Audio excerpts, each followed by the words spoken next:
சுச்சக்கர வரதாச்சாரியம் சுத்த சத்வ குருத்தமம் ஸ்ரீநிதி ராகவம் வந்தே ஹி அபார கருணாகரம் கவிதாஜித கல்லோலி கன்யகா காந்தவக்ஷசே கருணாதி குணாட்யாய கமலாநிதயே நமஹா. ஸ்ரீ சங்கரா தொலைக்காட்சி நேயர்களுக்கு வணக்கம். புன்னகை ராமாயணத்தின் ரொம்ப முக்கியமான கட்டத்திலே நாம் இப்போது இருக்கிறோம். அடுத்து சீதா கல்யாணம் நிச்சயமாக போகிறது. ஏன்னா ராமன் வில்லை முறித்து விட்டார்.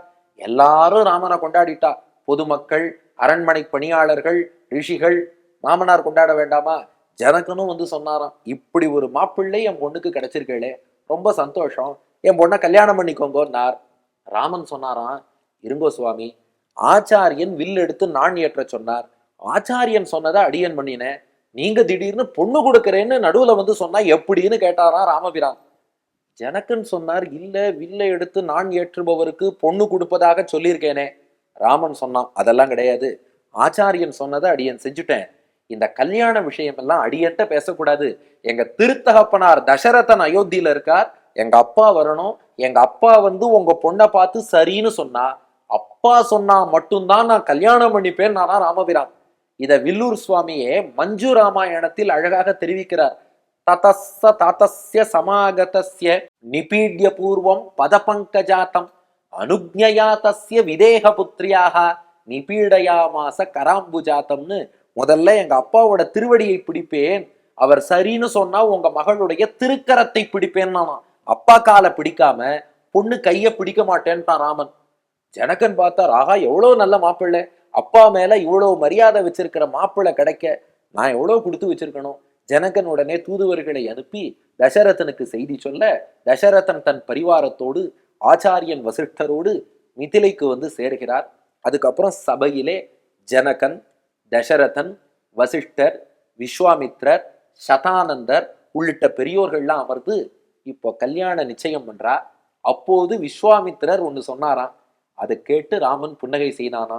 அந்த நிச்சயதார்த்த வேளையிலே எழுந்த புன்னகை பாருங்க. புன்னகை ராமாயணத்துல நமக்கு எவ்வளவு பெரிய அனுபவம் வில்லூர் சுவாமி மூலமா ராமன் கொடுத்திருக்காருன்னா, ஒரு கட்டம் ராமன் வில்ல முறிப்பதாகட்டும், அதை கொண்டாடுவதாகட்டும், நிச்சயதார்த்தம் உட்பட ஒரு புன்னகை.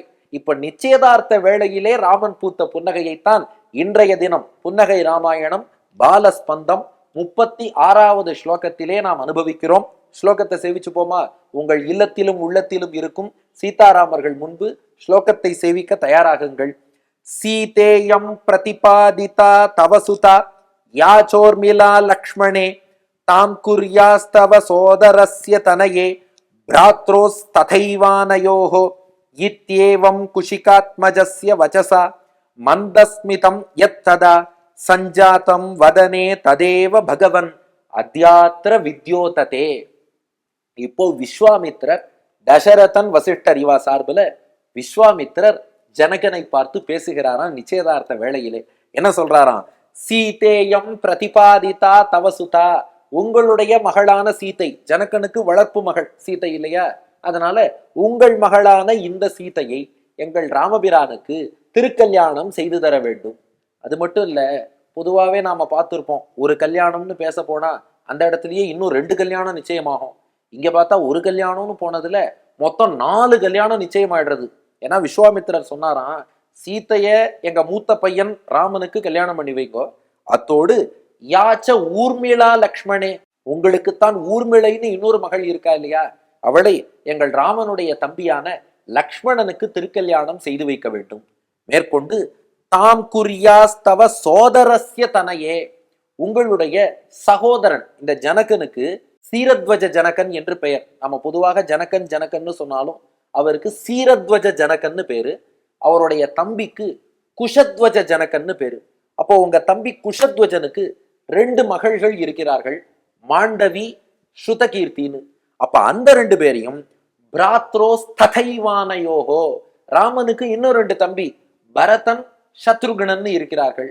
அப்போ மாண்டவியை பரதனுக்கும் ஸ்ருதகீர்த்தியை சத்ருகணனுக்கும் திருக்கல்யாணம் பண்ணி வைக்கணும்னு இத்யேவம் குஷிகாத்மஜஸ்ய வசசா, ராமா இவ்வாறு கௌஷிகராகிய விஸ்வாமித்ரர் ஜனகனை பார்த்து சொல்ல, மந்தஸ்மிதம் எத்ததா, ராமா அப்போது உன் திருமுகத்திலே ஒரு புன்னகை எழுந்ததே, சஞ்சாதம் வதனே ததேவ பகவன் அத்யாத்ர வித்யோததே, அப்ப எழுந்த அந்த புன்னகை தாண்டா வடுவூரில் இப்போதும் உன்னுடைய முகத்திலே திகழ்கிறது என்று வில்லூர் சுவாமி சாதிக்கிறார். அப்ப ஸ்லோகத்தின் கருத்து என்னன்னா, விஸ்வாமித்திரர் கல்யாணத்தை பேச வந்தவர் இந்த ஒரு கல்யாணம் மட்டும் பேசுவோன்ட்டு பேசல. ராமன் தான் ஒன்னை முறித்து நாளை முறித்தல்னு ஒரு கல்லுல 4 மாங்கா அடிப்பானா, நானும் அதையே செய்கிறேன்னு சொல்லி சீதைக்கு ராமன், ஊர்மிளைக்கு லக்ஷ்மணன், மாண்டவிக்கு பரதன், சுதகீர்த்திக்கு சத்ருகுணன்னு சொல்லி 4 கல்யாணத்தை பேசி முடிச்சுட்டார். இவ்வாறு விஸ்வாமித்திரர் திருமணத்தை பேசி முடிக்க அதை பார்த்து ராமன் பூத்த புன்னகை இது. அப்ப ஜனகனுடைய மகள்கள் சீதை, ஊர்மிளை, ஜனகனுடைய தம்பி மகள்கள் மாண்டவி, ஸ்ருதகீர்த்தி. இதுல சீதா ராமன், ஊர்மிளா லக்ஷ்மணன், மாண்டவி பரதன், ஸ்ருதகீர்த்தி சத்ருகுணன்னு இத்தனை திருக்கல்யாணமா ஆயிடுத்தே. இப்போது ராமன் புன்னகை செய்தான். இப்ப அந்த 3 விஷயங்கள்.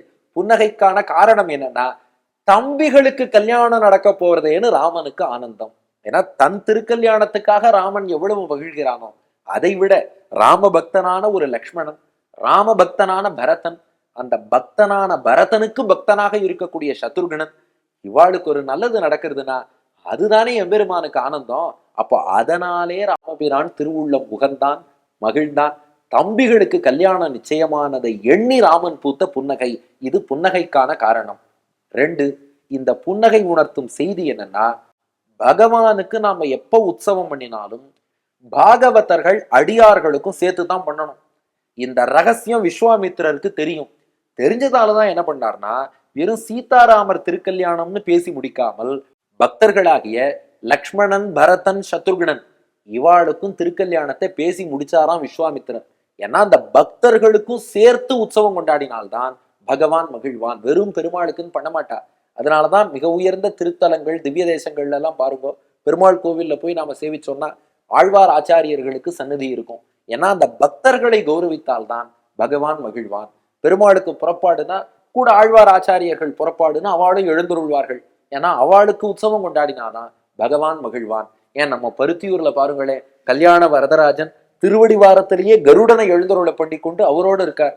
ஏன்னா அந்த பக்தனை கௌரவித்தால்தான் பகவான் மகிழ்வான். அப்போ பெருமாளுக்கு நாம உற்சவம் பண்ணும்போது பக்தர்களுக்கும் சேர்த்து பண்ணணும்.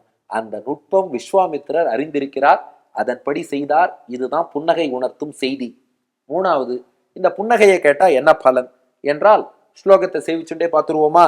சீதாராமர்கள் முன்பு ஸ்லோகத்தை மீண்டும் சேவித்துக் கொள்ளுங்கள். சீதேயம் பிரதிபாதிதா தவசுதா யாச்சோர்மிலா லக்ஷ்மணே தாம் குர்யாஸ்தவ சோதரஸ்ய தனயே பிராத்ரோஸ்ததைவானயோஹோ இத்யேவம் குஷிகாத்மஜஸ்ய வசசா மந்தஸ்மிதம் யத்ததா சஞ்சாதம் வதனே ததேவ பகவன் அத்யாத்ர வித்யோததே என்று இந்த ஸ்லோகத்தை சொல்லி ராமனுடைய புன்னகையை ரசிக்கும் அத்தனை பேருடைய இல்லத்திலும் தினந்தோறும் உற்சவமாகவே இருக்கும். ஒரு நாள் உற்சவம், ஒரு திருவிழான்னா எவ்வளவு சந்தோஷமா இருக்கும். அப்போ தினம் தினம் உற்சவம், தினம் தினம் தீபாவளின்னு சொன்னா எவ்வளவு ஆனந்தமா இருக்கும். அத்தகைய பேரானந்தத்தை இந்த புன்னகையை ரசிக்கும் ஒவ்வொரு பக்தருக்கும் ராமன் அருள்வான். நன்றி, வணக்கம்.